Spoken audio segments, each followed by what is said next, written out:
La familia del hombre más rico de la sierra desapareció en una sola noche, cuando descubrieron que iba a morir.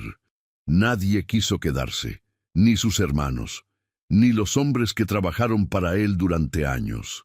El miedo a la enfermedad pudo más que cualquier lealtad. Pero hubo alguien que no se fue, alguien que nunca había sido importante para nadie en esa casa. Y fue justamente ella, quien decidió no dejarlo morir solo. El calor de Veracruz no pedía permiso. Entraba por las rendijas de las ventanas, se metía entre las sábanas, se pegaba a la piel como deuda vieja. Pero lo que consumía a Esteban Montoya esa madrugada de agosto no era el bochorno del trópico. Era una fiebre distinta, una que venía de adentro, que torcía los huesos, que nublaba los ojos y lo dejaba sin saber si estaba despierto o ya del otro lado. Sus labios se movían solos, llamando a nadie, llamando a todos. Los corredores de la hacienda del Cedral respondían con ese silencio espeso que solo tienen las casas abandonadas. La familia había desaparecido. Los mozos se habían ido en la oscuridad, uno a uno, sin decir palabra, llevándose consigo cualquier rastro de lealtad. Y sin embargo, ahí estaba ella, Catalina Reyes, la que nadie veía, la que nadie nombraba, pasando un trapo húmedo por la frente de ese hombre con la misma calma con que se amasa el maíz, sin prisa, sin aspavientos, sin esperar que alguien le dijera gracias. En el momento en que el hombre más rico de la sierra veracruzana no tenía a nadie, fue la mujer que dormía en el cuarto más pequeño de la hacienda, quien eligió quedarse. Y mientras todos se iban, ella decidió quedarse. A veces, las personas más invisibles son las que terminan sosteniendo el mundo de alguien más. Si crees que la verdadera riqueza no se hereda, sino que se gana con el corazón, suscríbete al canal y déjanos tu like. Estas historias existen gracias a personas como tú. Y dime en los comentarios, ¿tú te habrías quedado cuando todos los demás se fueron? La hacienda del Cedral había sobrevivido la revolución, el reparto agrario, las sequías y los malos gobiernos. Sus cafetales bajaban por las faldas de la sierra como una promesa renovada cada año, verde oscuro en temporada de lluvias, cargados de rojo encendido en la cosecha de noviembre. La casa principal tenía 2 plantas, corredores anchos con pilares de cantería y esa solidez soberbia de las construcciones que fueron hechas para durar más que sus dueños. Esteban había recibido todo eso a los 32 años, cuando su padre murió de una pulmonía que no quiso atenderse a tiempo. 6 años después, a los 38, manejaba la hacienda con mano firme, pero corazón sellado, como esos baúles de madera dura que nadie abre porque adentro solo hay cosas que duelen. Viudo desde hacía 4 años, sin hijos. Su esposa había muerto en el parto junto con la criatura, y desde entonces Esteban se había vuelto un hombre de pocas palabras y ninguna queja. Hablaba de los jornaleros, del precio del café, del temporal que venía o que se iba. De lo demás, no hablaba. Catalina había llegado a la hacienda 6 años atrás, cargando una talega de ropa usada y una historia que no le contó a nadie porque nadie le preguntó. Sus padres eran cosechadores que trabajaban en un rancho vecino al pie de la sierra hasta que un incendio lo consumió todo en una sola noche de viento seco. La milpa, el jacal, las 2 vidas que ella más quería. Huérfana a los 21 años, sin parientes que pudieran recibirla, sin dinero para ir a la ciudad, había tocado 8 puertas antes de llegar al Cedral. En las 8 le dijeron que no había trabajo, que no había espacio, que lo sentían mucho, pero ¿qué le iban a hacer? Esteban fue el único que abrió la puerta de par en par. No hizo discurso, no se puso a hablar de caridad ni de misericordia. Solo dijo que podía quedarse, que había trabajo en la cocina y un cuarto en el patio de servicio. Eso bastó. Para Catalina, esas palabras tan simples habían sido lo mismo que sacarla del agua cuando ya no alcanzaba el fondo. Con el tiempo aprendió los ritmos de esa casa, como se aprende una canción que nadie te enseña, escuchándola hasta que se te mete sola. Sabía cuando Esteban quería café más cargado, cuando prefería que nadie le hablara, cuando la soledad le pesaba más que de costumbre. Aprendió a leer el crujido de sus botas en el corredor, la manera en que doblaba el periódico cuando algo le preocupaba, la forma en que miraba hacia la sierra al atardecer, como buscando algo que sabía que no iba a encontrar. Catalina veía todo eso y callaba.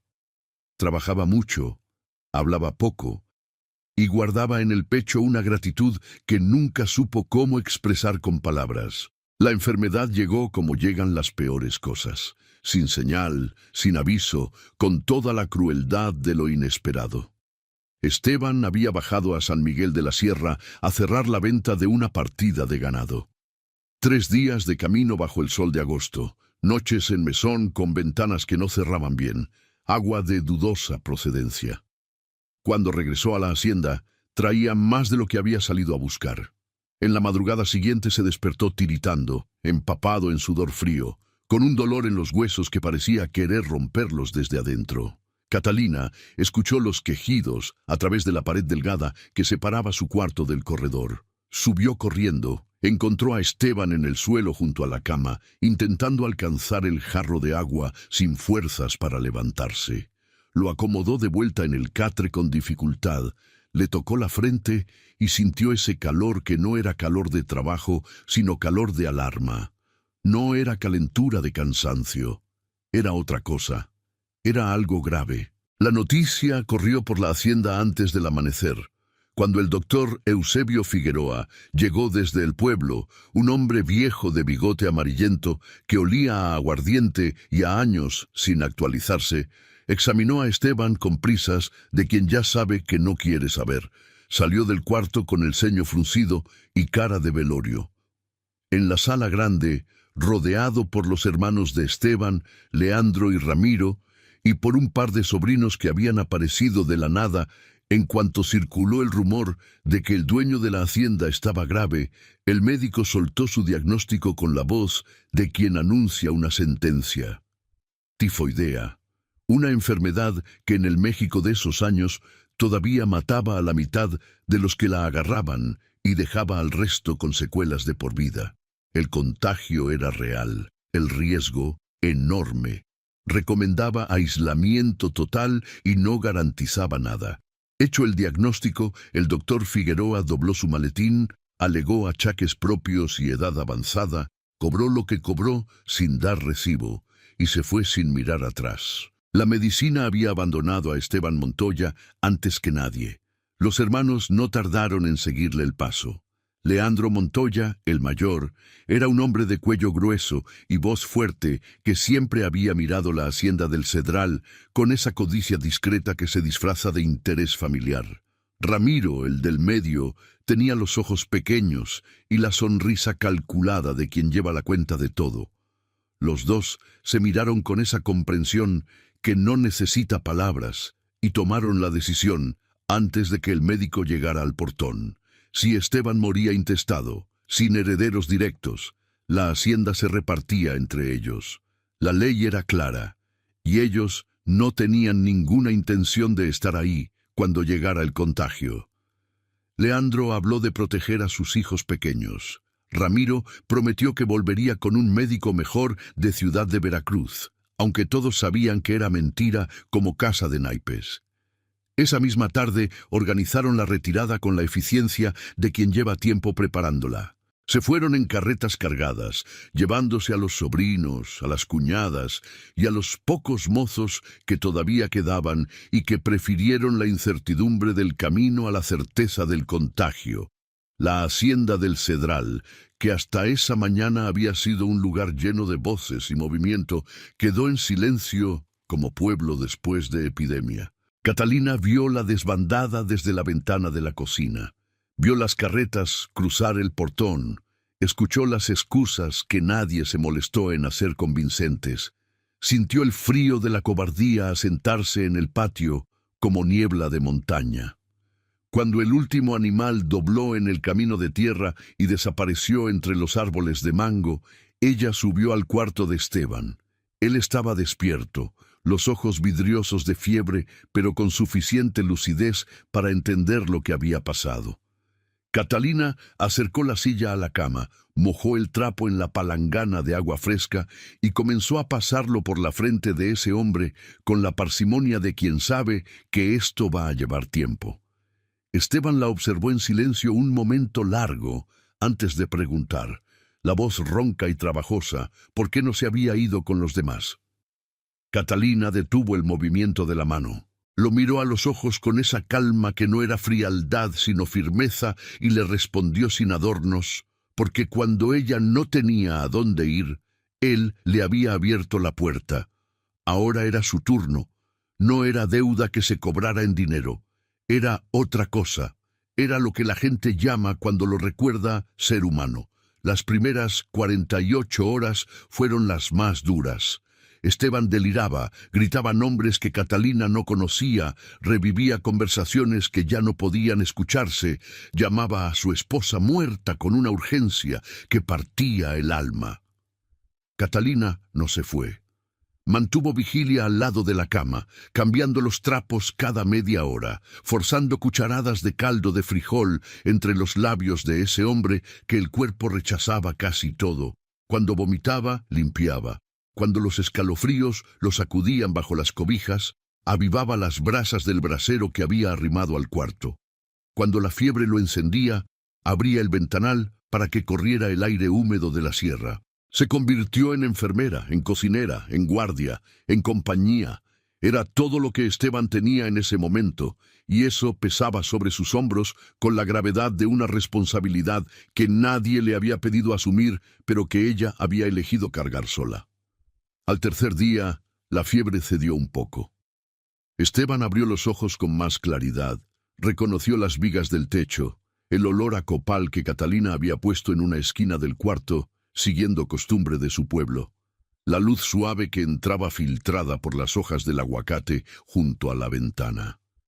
Había una taza de té humeante en la mesita de noche, un trozo de pan de yema envuelto en un trapo limpio, un ramito de bugambilias moradas en un vaso de vidrio. Giró la cabeza y encontró a Catalina dormida en la silla, la cabeza recostada sobre el hombro, el delantal arrugado, los cabellos negros escapándose del chongo. Tenía ojeras hasta el pómulo y la piel más pálida que de costumbre, pero el rostro en el sueño conservaba una paz que a Esteban le resultó por primera vez imposible de ignorar. Hacía cuánto que no veía algo así. Hacía cuánto que no miraba a nadie de verdad. Por años había tratado a Catalina como se trata al mobiliario, con educación funcional, sin curiosidad, sin presencia real. Ahora, en la fragilidad absoluta de quien depende de otro para no morirse, la veía por primera vez. Veía la dignidad en la postura de esos hombros que cargaban trabajo sin quejarse. Veía la fuerza en las manos callosas que dormían abiertas sobre las rodillas. Veía algo que no supo nombrarse de inmediato, pero que le apretó el pecho con fuerza, que no era dolor de enfermedad.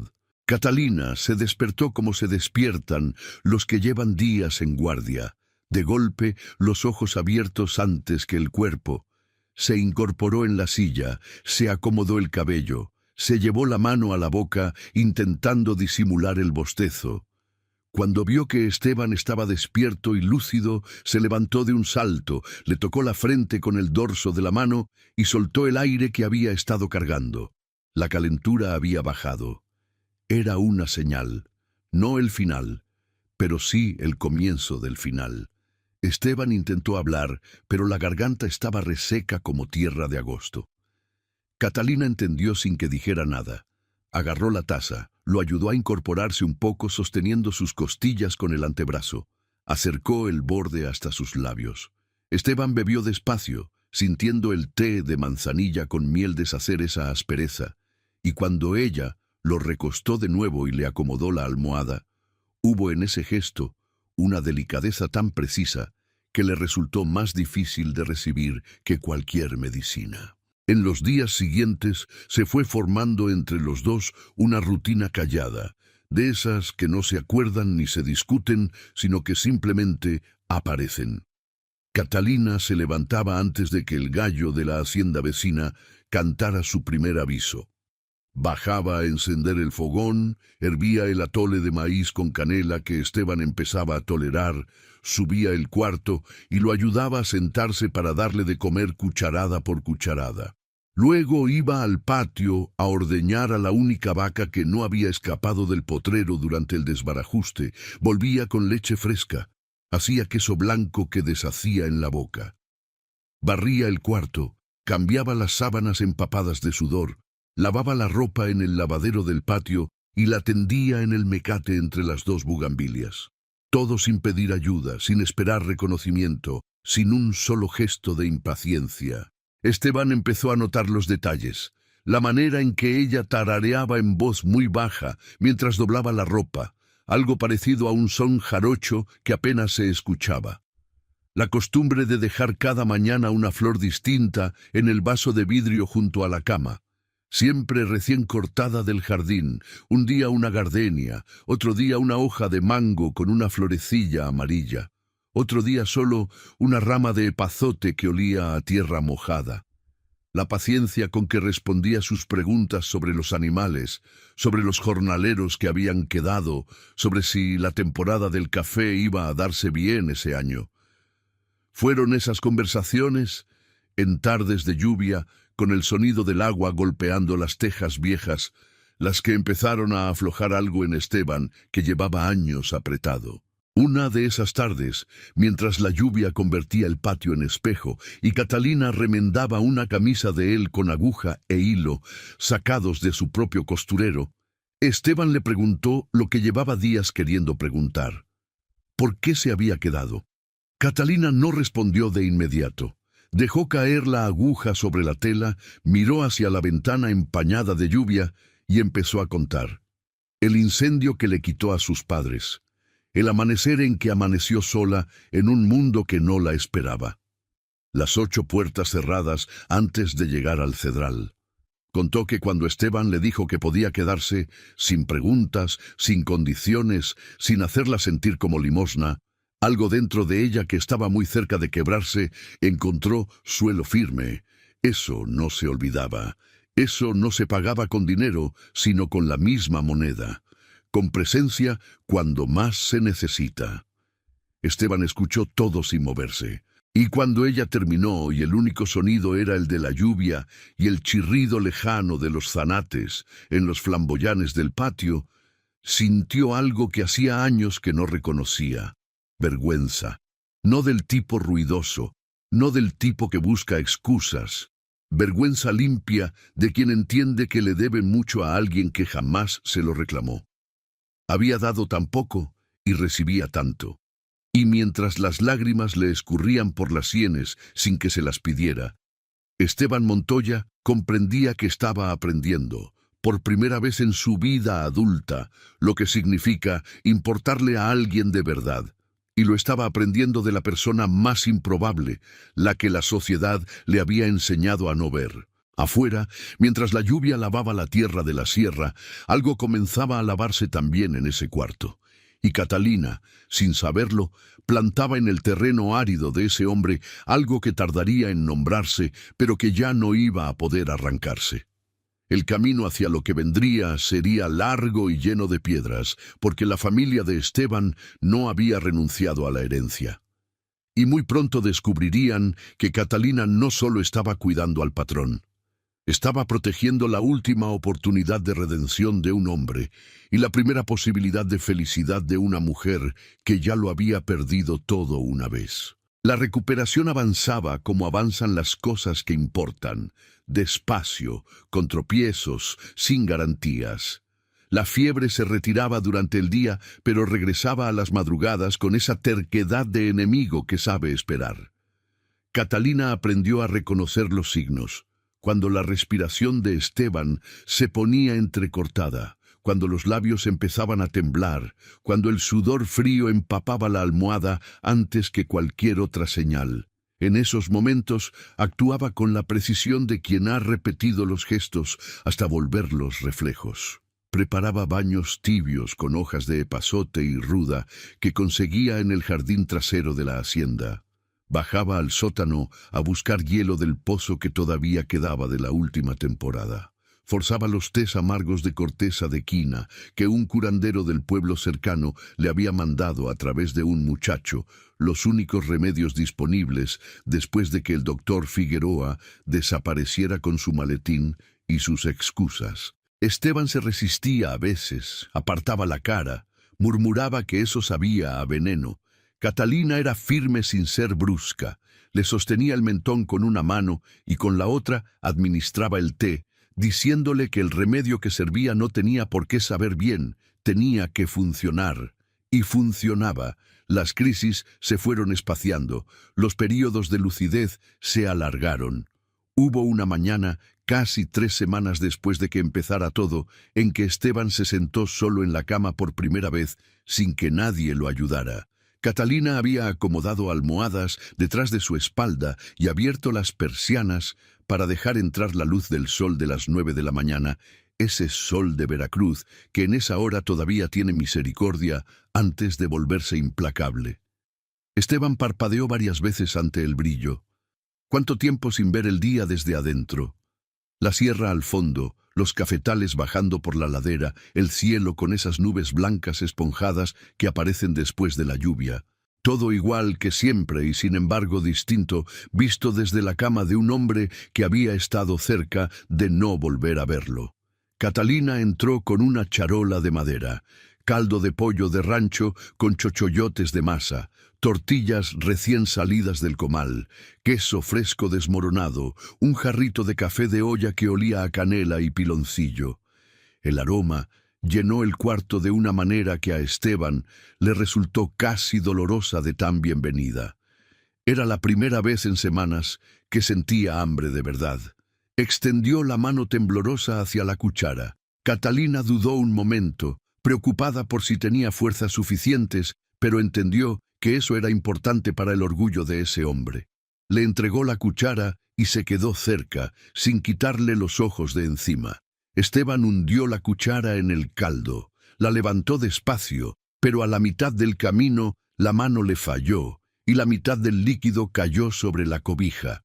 Masculló algo entre dientes, frustrado con su propio cuerpo. Catalina no dijo nada. Limpió el derrame con calma, acomodó la cobija de nuevo y luego puso su mano sobre la de él, guiando el movimiento. Comieron así, mano sobre mano, cuchara compartida, mirándose entre cada sorbo, con ese silencio que ya no era incómodo, sino lleno de algo que ninguno de los dos quería todavía nombrar. Mientras Esteban recuperaba fuerzas dentro de la hacienda, afuera se armaba algo. Leandro y Ramiro Montoya no habían ido muy lejos. Se habían instalado en la hacienda Los Olmos, propiedad de un primo distante que los recibió sin hacer preguntas, y desde ahí mandaban a un par de mozos de confianza a espiar lo que pasaba en el Cedral. Las noticias que recibían los irritaban. Esteban seguía vivo. Peor aún, estaba mejorando. La moza que se había quedado a cuidarlo resultaba ser más eficiente de lo que habían calculado. Leandro golpeaba la mesa con el puño cerrado, el rostro encendido como chile manzano. Había contado con que sin médico, sin familia, sin nadie, su hermano no duraría 15 días. Ya llevaban casi un mes y Esteban todavía respiraba. Ramiro, más frío, propuso que necesitaban actuar.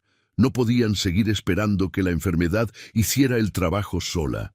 Sugirió que volvieran a la hacienda con pretexto de visita fraternal y encontraran la manera de acelerar lo que tarde o temprano iba a pasar de todos modos. Eso se dijeron uno al otro para no llamar a las cosas por su nombre. Llegaron una tarde de aguacero, 2 siluetas empapadas a caballo, con expresiones de falsa angustia que no le habrían engañado ni a un niño. Catalina los recibió en el portón sin moverse de la entrada, los brazos cruzados, el cuerpo plantado en la piedra del umbral como árbol que lleva años ahí. No dijo nada. A veces la postura dice más que cualquier argumento. Leandro intentó entrar a empujones, alegando que era su derecho visitar a su hermano en esa casa que era también suya por sangre. Catalina no cedió un centímetro. Dijo que Esteban estaba reposando, que el médico había ordenado aislamiento estricto y que ella no podía permitir visitas que pusieran en riesgo la recuperación. Mentira necesaria, dicha con la calma de quien sabe que está en lo correcto. Ramiro cambió de táctica. Sacó un fajo de billetes con la naturalidad de quien está acostumbrado a que el dinero abra las puertas que la razón no puede. Le ofreció a Catalina una suma suficiente para comprarse tierra propia, casa propia, vida distinta en otra parte. Todo lo que tenía que hacer era irse y dejar a Esteban al cuidado de su familia. Catalina sintió el asco subirle por la garganta antes que cualquier otra cosa. Así que era eso. Querían comprar su ausencia. Querían quedarse solos con Esteban para terminar lo que la enfermedad había empezado. Miró a Ramiro a los ojos y vio lo que había ahí. La frialdad de quien ya tomó una decisión y solo está esperando que las circunstancias lo acomoden. Su respuesta fue breve y sin adornos. Que no estaba en venta. Que si intentaban entrar a la fuerza, iba a gritar tan fuerte que los escucharían hasta en San Miguel de la Sierra, y el escándalo iba a caer sobre ellos, no sobre ella. Leandro avanzó un paso, levantando la voz. Catalina levantó la escoba que estaba recostada en la pared junto al portón y la empuñó con una tranquilidad que no era amenaza, sino determinación pura. Los dos hermanos miraron a esa mujer y encontraron algo que no esperaban, alguien que no iba a moverse. Mascullando maldiciones, dieron la vuelta a los caballos y se fueron bajo el aguacero, prometiendo que esto no terminaba ahí. Cuando Catalina cerró el portón y apoyó la espalda en la madera, el cuerpo le tembló entero, no de miedo, sino de rabia. La rabia limpia de quien ve la maldad funcionando con total tranquilidad, disfrazada de familia, de preocupación, de derecho. Subió las escaleras de dos en dos y entró al cuarto de Esteban. Él estaba despierto, mirando el techo. Preguntó si había escuchado voces en el patio. Catalina respiró y decidió que la verdad era mejor que el silencio. Le contó todo. La visita, el ofrecimiento de dinero, las intenciones que los hermanos ni siquiera se habían molestado en disimular. Esteban escuchó con el maxilar apretado y los puños cerrados sobre la cobija. Conocía a sus hermanos, sabía de qué eran capaces. Pero escuchar que habían intentado comprar la muerte suya era una traición de otra dimensión, una que dolía en un lugar distinto a donde duele la enfermedad. Le dijo a Catalina que necesitaban ser cuidadosos, que Leandro y Ramiro no desistían fácil. Ella prometió que mientras tuviera fuerzas nadie iba a hacerle daño. Era promesa de soldado que sabe que la batalla no terminó, y la cumplía. Los días que siguieron fueron de tensión silenciosa y vigilancia constante. Catalina trancaba todas las puertas y ventanas antes de dormir, dejaba una vela encendida en el corredor, se despertaba al menor ruido extraño. Una madrugada escuchó algo en el patio de servicio y bajó a revisar con una lámpara de petróleo en la mano, pero no encontró nada, solo un tlacuache que se había colado por la tranca del gallinero. Esteban mejoraba a ojos vistas. Ya se paraba solo. Daba pasos por el cuarto apoyándose en los muebles, llegaba a la ventana y se quedaba mirando sus cafetales con esa mezcla de orgullo y melancolía de quien ha estado a punto de perderlo todo. La fuerza le regresaba al cuerpo, pero junto con ella regresaba también la conciencia de cuánto dependía de esa mujer. No solo para sobrevivir a la enfermedad, sino para sobrevivir a lo que su propia familia le estaba haciendo. Esa dependencia le generaba sentimientos que se revolvían sin orden, gratitud enorme, vergüenza profunda, algo más que no se atrevía a examinar muy de cerca. Una madrugada de luna llena, cuando el cuarto estaba bañado por esa luz azulada que hace que todo parezca de otro mundo, Esteban no podía dormir. Los músculos que habían estado sin usarse protestaban. Se giró en la cama y vio a Catalina dormida en la silla, como hacía siempre, con la cabeza inclinada sobre el hombro, la respiración pareja de quien duerme sin remordimientos. La miraba en la claridad de la luna y se preguntó cuántas veces en 6 años había pasado por ese patio sin verla. Cuántas veces había recibido el café que ella preparaba sin pensar en las manos que lo habían hecho. Cuántas veces había dormido tranquilo, porque alguien se aseguraba de que la hacienda siguiera funcionando. Y ese alguien era ella. Y él jamás había encontrado el momento de preguntarle cómo estaba. La respuesta lo avergonzó incluso en la intimidad de sus propios pensamientos. Era bonita, se permitió notar por primera vez. No con la belleza armada y ostentosa de las señoras de Ciudad de Veracruz que se recibían en la hacienda los años de fiesta. Era otra cosa, piel morena marcada por el sol de los cafetales, cabello negro con reflejos cobrizos, una boca que sonreía poco, pero cuando sonreía cambiaba el peso del aire del cuarto. Sintió algo en el pecho que no era dolor de enfermo, era otra cosa, más incómoda, más viva. El amanecer siguiente trajo un hallazgo que heló la sangre. Catalina bajó a preparar el desayuno y encontró la alacena forzada. La cerradura había sido arrancada de cuajo en la oscuridad. Revisó qué faltaba y descubrió que habían llevado una sola cosa. El frasco de medicina que el doctor Figueroa había dejado antes de huir. Ese líquido marrón que Esteban tenía que tomar 3 veces al día para controlar la fiebre. En su lugar habían puesto un frasco idéntico en forma, pero el líquido era diferente, más oscuro, más espeso. Catalina lo levantó, lo giró contra la luz del ventanal, lo abrió y lo olió. Reconoció el olor de inmediato. Belladona, una planta que en dosis pequeñas causaba alucinaciones y convulsiones. En dosis mayores paraba el corazón.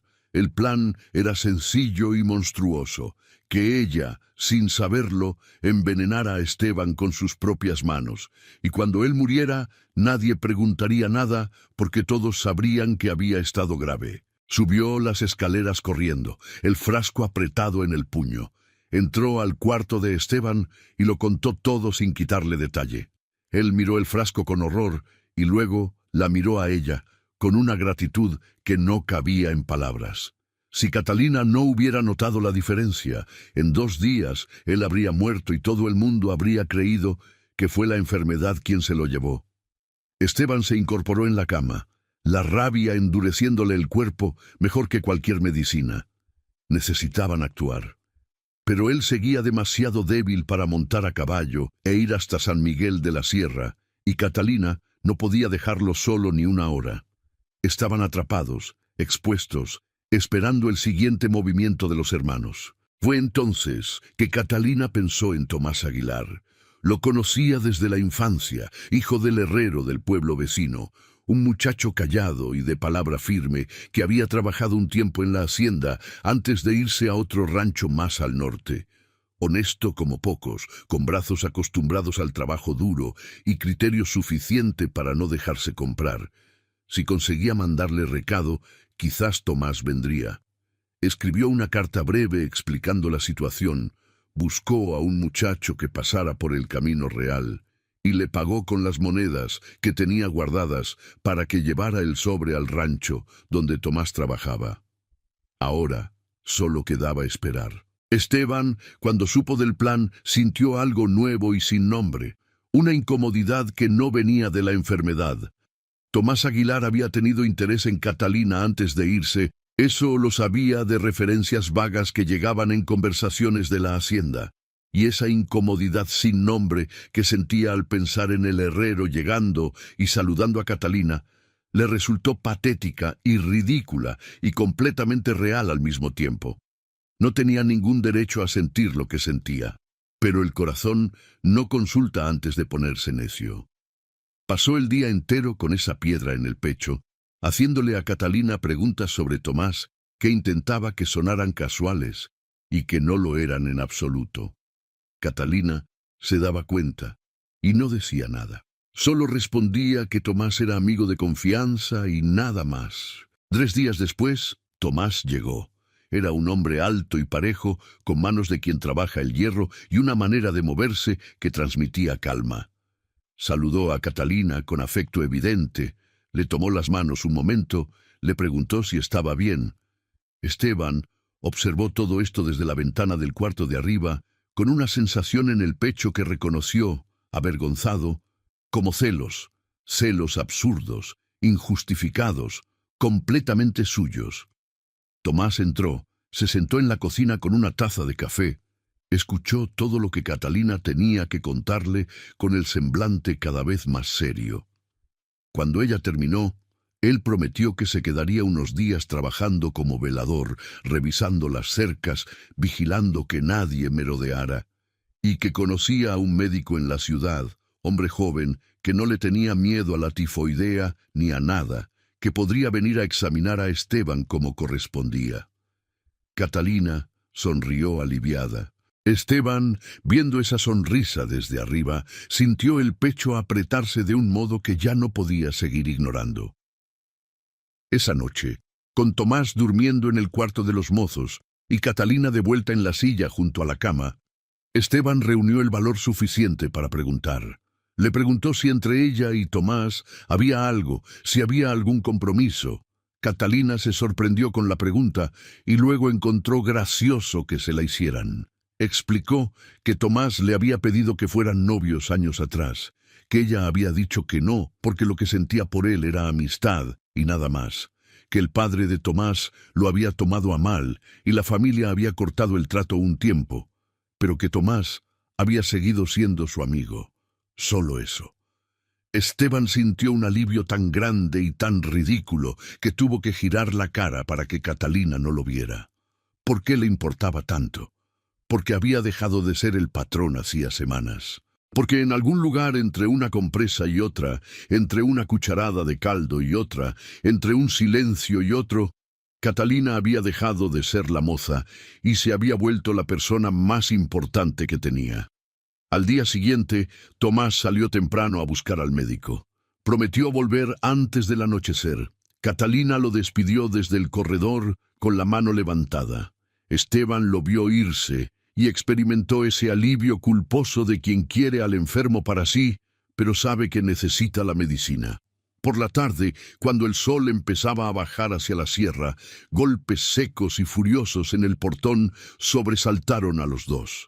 Catalina bajó corriendo. Esteban se arrastró hasta el tope de la escalera para escuchar.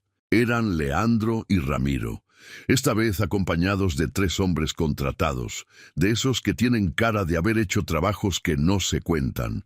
Leandro exigía entrada. Decía que era copropietario de esa tierra por derecho de sangre y que entraba quisiera quien quisiera. Catalina intentó mantener el portón cerrado, pero uno de los hombres metió el pie en la rendija y la fuerza bruta iba a ganarle la partida en cuestión de segundos. Fue entonces cuando se escuchó la voz de Esteban desde el corredor de arriba. Una voz que llevaba semanas sin usarse para mandar, pero que todavía sabía cómo sonar cuando mandaba. Ordenó que Leandro y Ramiro entraran solos, sin los acompañantes, o que no entrara nadie. El tono era el del dueño de la hacienda, sin más argumento que el peso de sus años ahí. Los hermanos dudaron, cedieron. Subieron las escaleras despacio, mirando cada detalle de Esteban como médicos midiendo hasta cuándo le quedaba. Él estaba pálido y delgado, pero de pie, apoyado en el barandal, con los ojos encendidos de algo que no era fiebre. Catalina a un paso detrás, como escudero de batalla. Leandro fue directo. Venían a hablar del futuro de la hacienda, a pedirle a Esteban que firmara una procuración entregándoles el manejo mientras se recuperaba, para proteger los intereses de todos, para que él pudiera descansar sin preocupaciones. Era el cuento de siempre. Ramiro lo remató con voz untada de miel, hablando de hermandad, de familia, de la responsabilidad compartida que tenían con el legado del padre. Esteban dejó que terminaran. Después se rió. No era la risa de alguien que encuentra algo gracioso. Era la risa de alguien que ya no tiene nada que perder, y por eso tampoco tiene nada que temer. Dijo que sabía del frasco cambiado, que tenía testigo, que no iba a firmar nada, que la hacienda del Cedral seguía siendo suya, y seguiría siéndolo, y que si algún día decidía dejarle algo a alguien, sería a quien se lo mereciera. Y al decir eso, su mirada fue a Catalina de un modo que nadie en ese cuarto pudo fingir que no vio. Leandro explotó. Gritó que era un absurdo, que no iba a dejar que la herencia de la familia cayera en manos de una sirvienta, que había recursos legales para impedir ese tipo de locuras. Ramiro, más calculado, lo secundó con amenaza velada. Un hombre que llevaba semanas enfermo podía ser declarado temporalmente incapaz, podía un juez intervenir, podría la justicia necesitar protegerlo de decisiones tomadas en estado de debilidad. Era el peor de todos los golpes posibles, quitarle a un hombre la capacidad legal de decidir sobre su propia vida. Pero antes de que la discusión escalara más, el sonido de cascos al galope cruzó el portón. Tomás había vuelto, y no venía solo. A su lado montaba un hombre de mediana edad con saco de paño oscuro y maletín de cuero, el doctor Julián Ortega, conocido en la región por no rechazar pacientes por miedo ni por superstición. La presencia de un médico nuevo cambió el peso del cuarto de golpe. Leandro y Ramiro entendieron que un testigo con título iba a complicar cualquier argumento de incapacidad. Se despidieron con una cortesía falsa que no engañó a nadie. Prometieron volver a hablar con calma y bajaron las escaleras rápido. Esteban casi se desplomó en cuanto oyó el portón cerrarse. La adrenalina del enfrentamiento se había evaporado y lo que quedaba era puro cansancio. Catalina y Tomás lo sostuvieron y lo llevaron de vuelta a la cama. El doctor Ortega examinó a Esteban con una atención que el doctor Figueroa nunca le había dado. Le tomó el pulso, le escuchó los pulmones, le revisó los ojos, le hizo preguntas detalladas sobre la evolución de los síntomas. Media hora después, se volvió hacia Catalina con una sonrisa que era lo más parecido a buenas noticias que esa hacienda había visto en meses. La tifoidea estaba vencida. Esteban estaba débil, desnutrido, necesitaba recuperar peso y músculo, pero el peligro había pasado. Con cuidados adecuados, se recuperaría del todo. Y luego, el doctor Ortega hizo algo que Catalina no esperaba. Le dijo, en voz clara y sin ceremonias, que el trabajo que ella había hecho era digno de cualquier enfermera de hospital, que sin su cuidado, Esteban Montoya no habría sobrevivido. Era reconocimiento profesional dicho frente a todos, y eso pesó diferente que cualquier agradecimiento privado. Tomás llevó al médico a la sala para ofrecerle algo de cenar. Catalina se quedó en el cuarto, ordenando los frascos de medicina nueva que el doctor Ortega había traído. El silencio entre ella y Esteban era diferente a todos los silencios anteriores. Estaba cargado de cosas sin decir que ya no podían seguir sin decirse. Fue Esteban quien habló primero. La llamó por su nombre, nada más, sin el tratamiento formal con que siempre la había llamado. Solo Catalina, suave, como cosa propia. Ella paró lo que hacía y lo miró. Él le pidió que se sentara. Tenía cosas que decirle. Cosas importantes. Catalina se sentó en la silla de siempre, las manos juntas en el regazo, el corazón más rápido de lo que quería que estuviera. Esteban empezó despacio, como quien construye algo y sabe que, si se apresura, se cae. Dijo que había vivido la mitad de su vida adulta persiguiendo las cosas equivocadas, acumulando tierra, ganado, reputación, mientras el corazón se le iba secando como milpa sin agua. La muerte de su esposa y de su hijo lo había convencido de que no merecía más que eso, que sobrevivir era suficiente y se había quedado en ese lugar muerto por años. Hasta que la enfermedad lo puso en la cama y se fue todo el mundo y quedó ella, y ahí, en esa fragilidad que no le desearía a nadie, había entendido por primera vez lo que realmente valía la pena, no las hectáreas de cafetal. no el apellido. Era esto, tener a alguien que se quedara cuando todos se iban. Catalina escuchaba con el corazón en la garganta, sintiendo que esa conversación la llevaba a un lugar del que no había regreso posible. Esteban continuó, la voz quebrada por la emoción que ya no podía disimular.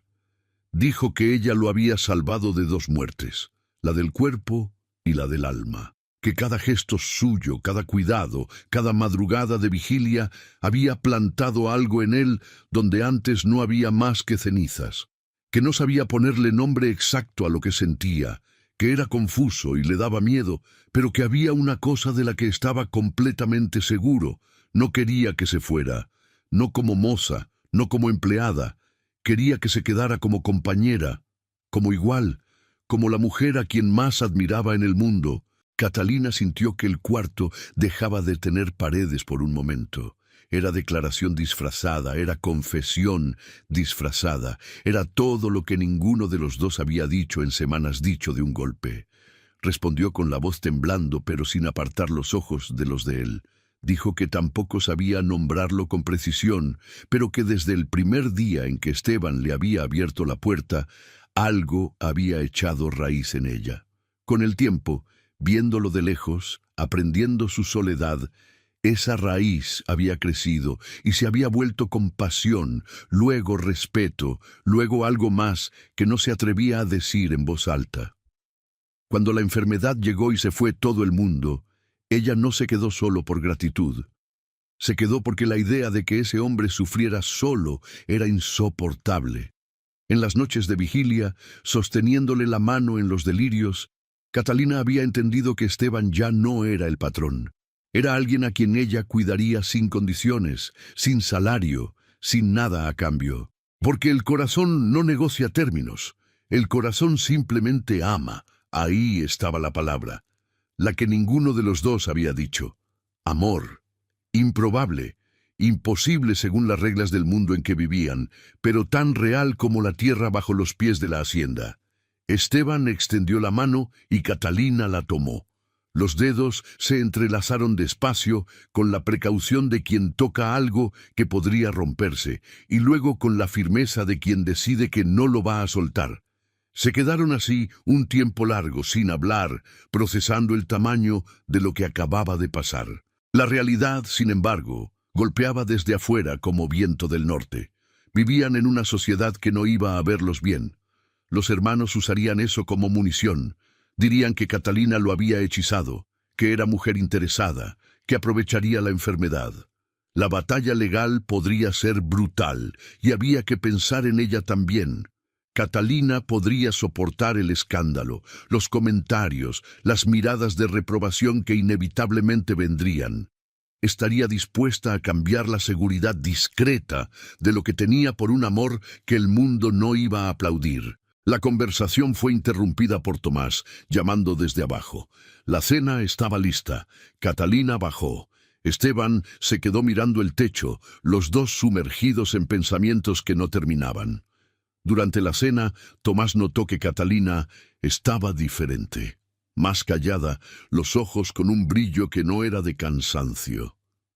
Cuando el doctor Ortega se retiró al cuarto de huéspedes, Tomás le pidió a Catalina que salieran un momento al corredor. La noche estaba clara. La luna sobre los cafetales, las chachalacas ya calladas hasta el amanecer. Tomás dijo que tenía que volver al rancho al día siguiente, que su patrón ya había tolerado suficiente ausencia. Pero antes necesitaba preguntarle algo. Notó que había algo entre ella y Esteban Montoya. Catalina tardó en responder. Tomás interpretó el silencio. Sacudió la cabeza despacio, con la tristeza de quien ya sabía la respuesta antes de preguntar. Le dijo que esperaba que Catalina supiera lo que estaba haciendo, que los patrones no se casaban con las mozas, que iba a hacerse daño. Eran palabras de amigo que se preocupa o de hombre que duele por dentro. Probablemente las dos cosas. Catalina sintió el impulso de defender lo que estaban haciendo, pero las palabras no llegaron. Tomás tenía razón en todo. Era una locura. Pero el corazón ya había decidido, y la razón llegaba tarde. Tomás se fue al amanecer siguiente. Abrazó a Catalina, le deseó suerte de verdad, aunque la magua fuera visible, montó y se perdió por el camino entre los sabinos. El doctor Ortega se quedó 2 días más observando a Esteban, ajustando medicamentos. También notó la manera en que los dos se miraban cuando creían que nadie los veía. Era hombre de ciencia, pero también era humano. Vio el amor floreciendo donde el sentido común decía que no debía, y decidió que no era su papel juzgar. Se fue dejando instrucciones detalladas y prometiendo volver en 2 semanas. La hacienda quedó en silencio de nuevo. Solo Esteban y Catalina, con sentimientos demasiado grandes para el espacio que los separaba. Los días siguientes fueron de recuperación rápida para el cuerpo y de tensión creciente para todo lo demás. Esteban caminaba por el cuarto sin ayuda. Bajó hasta la sala, asomó al corredor a ver sus cafetales con los brazos apoyados en el barandal. La fuerza volvía. Pero cuanto más volvía la fuerza, más urgente se volvía la pregunta. ¿Qué iba a pasar ahora?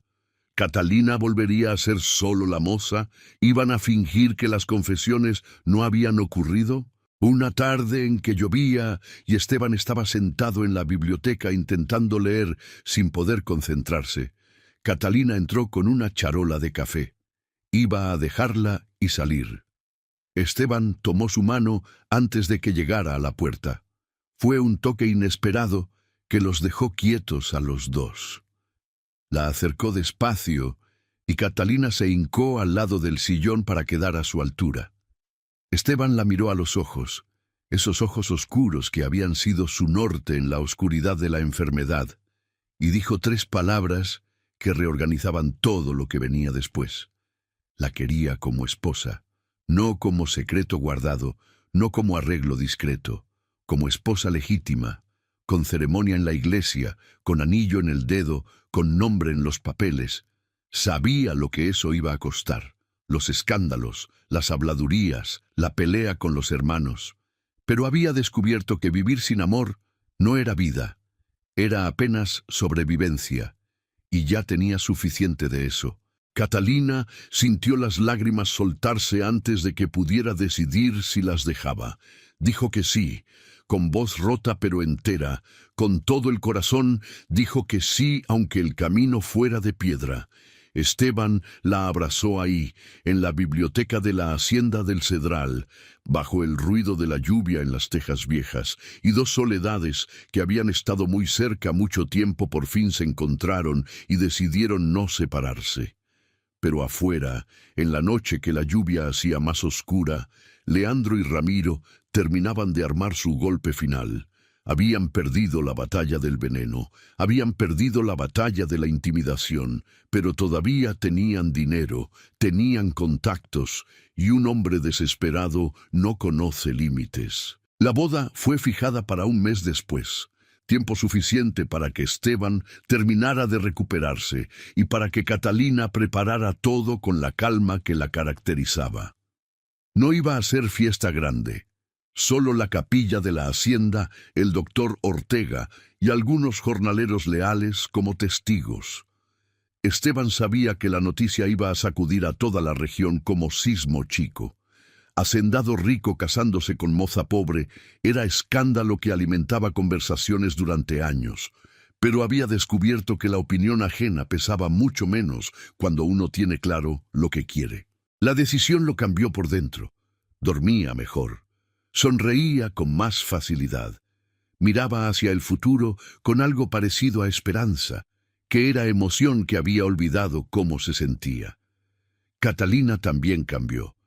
Había una ligereza nueva en sus pasos, un brillo distinto cuando pensaba que nadie la veía, una felicidad que se filtraba incluso mientras hacía las tareas más simples. Pero la felicidad de los dos no pasó desapercibida, y no todos festejaban. Doña Eulalia Vargas, que manejaba el chisme del pueblo con la eficiencia de un general moviendo tropas, llegó a la hacienda una tarde con pretexto de llevar dulces de leche al convaleciente y con intención real de confirmar lo que ya le habían contado. Encontró a Esteban en el corredor leyendo el periódico, con cara de hombre sano. Le preguntó con esa delicadeza de puñal que tienen las mujeres que llevan décadas ejercitando la malicia, si era verdad lo que se decía por ahí, que planeaba casarse con la moza. Seguro era un rumor sin fundamento, ¿verdad? Esteban bajó el periódico, miró a doña Eulalia con la tranquilidad de quien ya tomó la decisión más difícil y el resto le resbala. Confirmó que no era rumor, que en 4 semanas se casaba con Catalina Reyes. Doña Eulalia casi se atragantó con su propio té. Intentó todos los argumentos disponibles. La diferencia social, el qué dirán, el escándalo para el apellido Montoya, la posibilidad de que Catalina fuera una mujer interesada que aprovechó la debilidad de un enfermo. Esteban escuchó cada argumento con paciencia educada.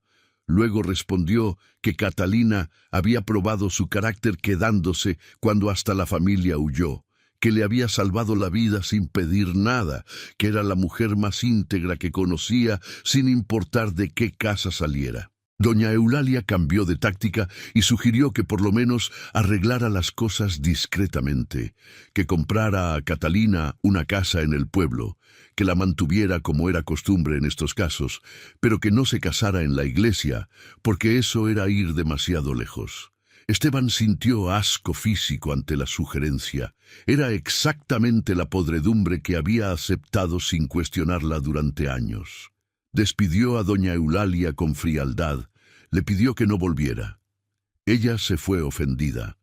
La guerra social empezaba. Leandro y Ramiro recibieron la noticia del matrimonio como bofetada. Si Esteban se casaba con Catalina y moría sin hijos, ella heredaba todo. Era el peor escenario posible. Necesitaban actuar antes de la ceremonia. Ramiro diseñó el plan: convencer al juez de la comarca de declarar a Esteban temporalmente incapaz, por razón de la enfermedad reciente, arguyendo que una decisión tan importante no podía tomarse en ese estado. Era argumento débil, pero con dinero y amigos en el lugar correcto podía funcionar. Leandro añadió el plan alternativo: presionar al párroco de San Miguel de la Sierra para que se negara a celebrar la ceremonia, alegando requisitos adicionales que nunca existirían. Sin boda religiosa, la unión no tendría peso social. Dividieron las tareas y pusieron manos a la obra. Esteban, que no sabía los detalles pero sospechaba que algo se tramaba, tomó sus propias precauciones. Bajó a San Miguel de la Sierra a ver al lic. Lorenzo Valdivia, hombre conocido por su rigor y por no dejarse doblar.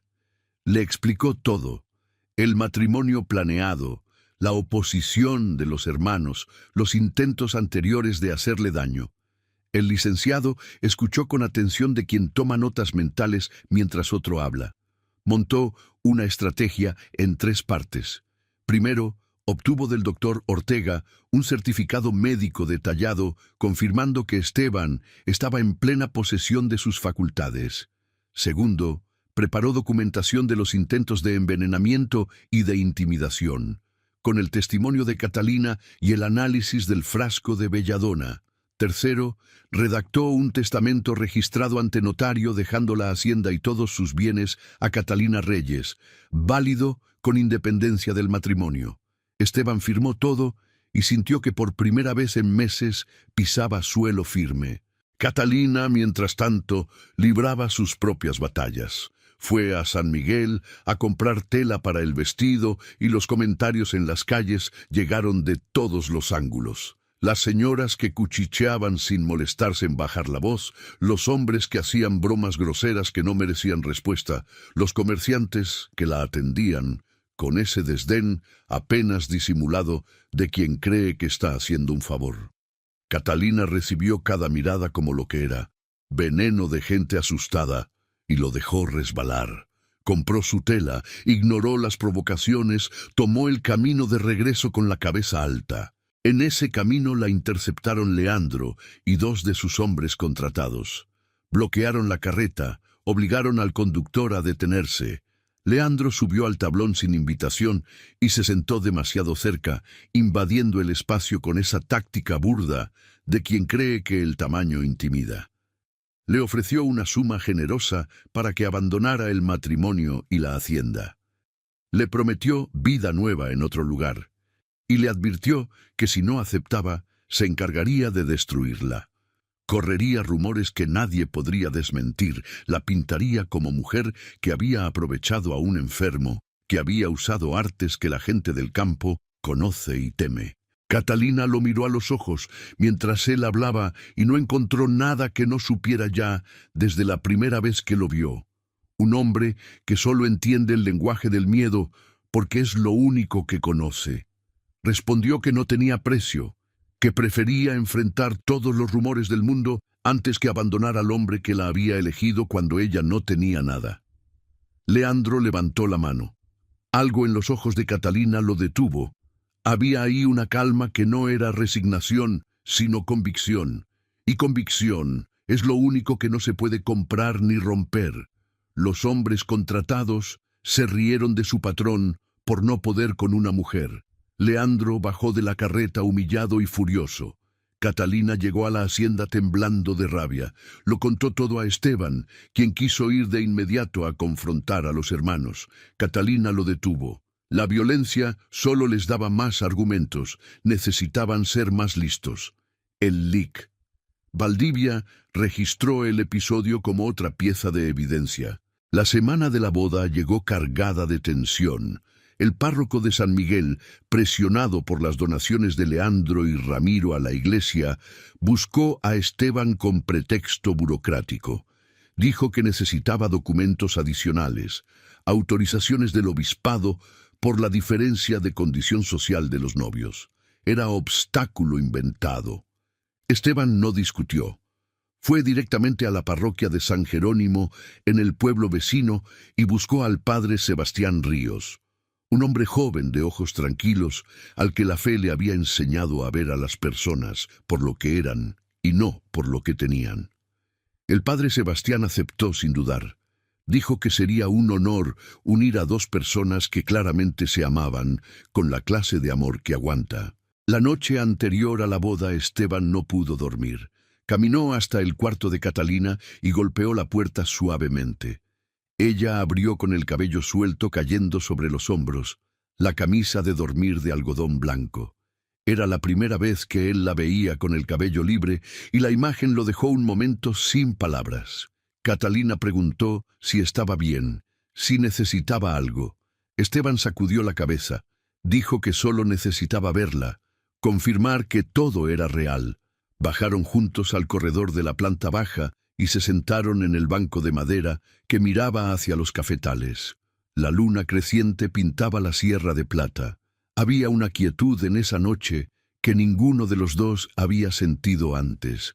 Esteban tomó la mano de Catalina y se quedó solo así, con los dedos entrelazados, mirando hacia el horizonte que empezaba a aclararse muy al fondo. Fue Catalina quien rompió el silencio. Le preguntó si estaba seguro, si no se iba a arrepentir de escandalizarse al mundo por su causa. Esteban giró la cara para mirarla de frente y dijo que la única cosa de la que se arrepentía era haber tardado 6 años en verla de verdad, que era la mujer más valiente y más leal que había conocido, y que muy poco le importaba lo que pensaran los demás cuando él sabía lo que era verdad. Catalina sintió las lágrimas sin pedirlas. Había pasado la vida sintiéndose invisible, reemplazable, sin peso en el mundo. Y ahora, ese hombre que podría haber elegido a cualquiera, la estaba eligiendo a ella, no por compasión, no por deuda, sino porque la había visto. La boda se celebró la mañana siguiente bajo un cielo lavado de azul, con el sol veracruzano aún benévolo a esa hora temprana. La capilla de la hacienda había sido decorada la noche anterior con flores que Catalina había cortado ella misma del jardín. Heliotropos amarillos, margaritas silvestres, bugambilias de color encendido, ramas de azahar que habían durado hasta ese día. El vestido era de tela blanca bordada a mano con pequeñas florecillas que Catalina había cosido ella misma en las noches de los últimos días. Esteban llevaba el traje oscuro de su padre, ajustado a un cuerpo que la enfermedad había adelgazado, pero que la recuperación iba devolviendo. Cuando Catalina entró a la capilla, Al son de una vihuela que tocaba un jornalero de la hacienda, Esteban sintió que el pecho le apretaba con una intensidad que no recordaba haber sentido jamás. Ella caminaba sola por el pasillo, sin familia que la entregara, sin cortejo que la acompañara, pero con una dignidad que hacía que todo lo que faltaba resultara irrelevante. El padre Sebastián ofició con la sencillez de quien sabe que la ceremonia más importante no es la que tiene más adornos. Habló del amor que no pide permiso para donde nace, de la unión que Dios bendice cuando los corazones son limpios. Cuando llegó el momento de los votos, los dos hablaron con voces que temblaban pero no se quebraban. Esteban prometió honrar a Catalina todos los días que les quedaran, protegerla con lo que tuviera, amarla sin condiciones. Catalina prometió estar a su lado en lo bueno y en lo difícil, en la salud y en la enfermedad, hasta que la muerte los separara. Promesas que ya llevaban meses cumpliéndose antes de decirlas en voz alta. Cuando el padre Sebastián los declaró marido y mujer, y Esteban besó a Catalina por primera vez, los pocos presentes aplaudieron con la emoción sincera de quien ha visto algo verdadero. No había champaña francesa ni banquete de 12 tiempos. Había café de olla, pan dulce, un pastel sencillo de piloncillo que Catalina había horneado 3 días antes, y una alegría que llenaba más que cualquier lujo. El doctor Ortega brindó con su jarrito de café, deseándoles toda la felicidad que el mundo había intentado negarles. Pero la noche antes de que amaneciera el día de la boda, Leandro y Ramiro habían hecho su movimiento final. Llegaron a la hacienda con 5 hombres, esta vez sin pretextos, con la intención de impedir la ceremonia por la fuerza si era necesario. Encontraron a Esteban esperándolos en el corredor de la planta baja, pero no estaba solo. El LIC. Valdivia estaba a su lado con 2 oficiales de justicia traídos desde San Miguel. El licenciado presentó una orden judicial que prohibía a Leandro y Ramiro acercarse a Esteban o a Catalina bajo pena de arresto inmediato. Presentó también la denuncia formal por intento de homicidio, con el análisis del frasco de belladona, el testimonio de Catalina y la declaración de Tomás sobre las amenazas. Los oficiales tenían orden de aprehensión preventiva si los hermanos causaban cualquier perturbación. Era jaque mate completo. Leandro intentó argumentar, pero el LIC, Valdivia, tenía documentación que no dejaba resquicio. Ramiro, más frío, calculó que habían perdido. Intentó negociar. Renunciaban a cualquier reclamo sobre la hacienda a cambio de que se archivaran las acusaciones. Esteban los miró a los dos, esos hombres que compartían su sangre pero no su corazón, y sintió algo que no esperaba: lástima. Habían vivido obsesionados con una herencia y al final no tenían nada que valiera. Aceptó el trato con una condición. Firmarían el documento de renuncia esa misma noche, delante de testigos, y no volverían a intentar ningún tipo de contacto. Leandro firmó con las manos temblorosas de humillación. Ramiro firmó sin mirar a nadie. Montaron y se fueron bajo la mirada de los jornaleros que habían presenciado todo desde las sombras del corredor. Era derrota total, limpia, que cerraba un capítulo. Los meses que siguieron fueron de reconstrucción en todos los sentidos posibles. Esteban, completamente recuperado, volvió a manejar la hacienda con una energía que no había tenido antes, pero ahora con Catalina a su lado en las decisiones. Ella traía un conocimiento del campo y de la gente que ningún libro podría haberle dado. Sabía cuándo los jornaleros estaban inconformes antes de que dijeran una sola palabra. Entendía los ciclos de la cosecha con la certeza de quien los ha vivido desde adentro, no desde el corredor de la casa grande. Tenía una manera de tratar a los trabajadores, viéndolos, preguntándoles por sus familias, recordando los nombres de sus hijos, que transformaba la relación entre la hacienda y quienes la hacían producir. Juntos introdujeron cambios que la hacienda del Cedral no había visto en generaciones. Construyeron una escuelita para los hijos de los jornaleros. Mejoraron los jacales donde vivían las familias. Repartieron una parte justa de los beneficios de la cosecha. La hacienda prosperó no solo en los libros de cuentas, sino en el ánimo de quienes vivían en ella, y eso se notaba en cada rincón. Poco a poco, el escándalo inicial fue cediendo espacio al respeto. Hasta los más escépticos tenían que reconocer que Esteban Montoya nunca había sido mejor patrón, más justo, más presente. Doña Eulalia Vargas, que había jurado no volver a pisar esa hacienda, apareció meses después con pretexto de pedir una receta de dulce a Catalina. Era rendición disfrazada de visita. Catalina la recibió con cortesía, pero sin calidez. Había aprendido que perdonar no significaba olvidar y que la bondad no era lo mismo que la ingenuidad. Un año después de la boda, cuando Catalina descubrió que esperaba un hijo, la alegría fue de las que no caben en palabras. Esteban, que había creído que esa posibilidad le estaba cerrada después de la tragedia del primer matrimonio, se quedó quieto un momento largo con las manos sobre el vientre todavía chico de ella, y luego lloró sin vergüenza. Era vida nueva brotando del lugar más improbable. Era futuro construyéndose sobre cimientos de compasión y de verdad. Leandro y Ramiro no volvieron. Los rumores decían que Leandro había perdido sus propios negocios por mal administrados y vivía de favores de parientes lejanos. Ramiro, según contaban, había partido hacia la capital buscando empezar de nuevo, lejos del peso de lo que había hecho. Esteban no sintió satisfacción ni amargura cuando le llegaban esas noticias. Sentía indiferencia. Eran parte de un pasado que ya no tenía poder sobre su presente. Algunas tardes, cuando el trabajo aflojaba y el sol empezaba a bajar hacia la sierra, Esteban y Catalina se sentaban en el corredor y miraban los cafetales encendiéndose de rojo y naranja en la luz del atardecer. En esas tardes, ella le preguntaba a veces si se arrepentía de algo.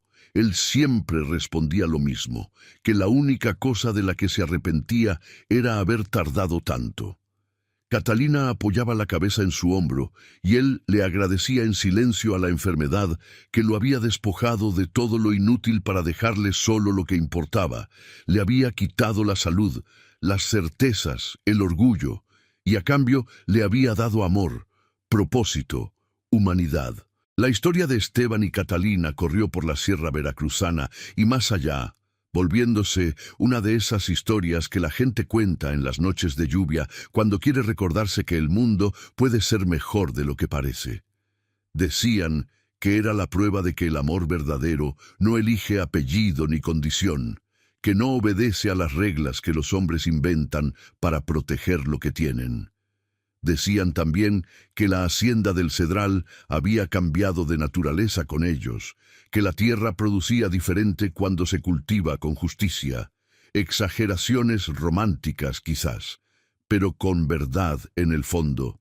Dos personas que no deberían haberse visto, se vieron, y al verse de verdad, al elegirse a pesar de todo, salvaron algo en ellos mismos que estaba muy cerca de perderse para siempre. Nunca es tarde para elegir diferente. Nunca es imposible ver a quien siempre estuvo ahí. Nunca es un error seguir el corazón, aunque el mundo entero diga que estás equivocado. Y así termina la historia de Esteban Montoya y Catalina Reyes, el hacendado que cayó enfermo y descubrió que su verdadera hacienda estaba en el corazón de la moza que todos ignoraban. Ella hizo diferente cuando todos huyeron. Eligió el amor cuando la codicia ofrecía más. Demostró que el valor no necesita apellido y que la nobleza no se hereda, se construye. Si esta historia tocó algo en ti, si crees que el amor verdadero todavía existe y que las decisiones correctas valen cada sacrificio, compártela con alguien que necesite escucharla hoy. Suscríbete al canal, activa la campana, déjanos tu like y cuéntanos en los comentarios qué momento de esta historia te llegó más adentro. ¿Hubieras tenido la misma valentía que Catalina?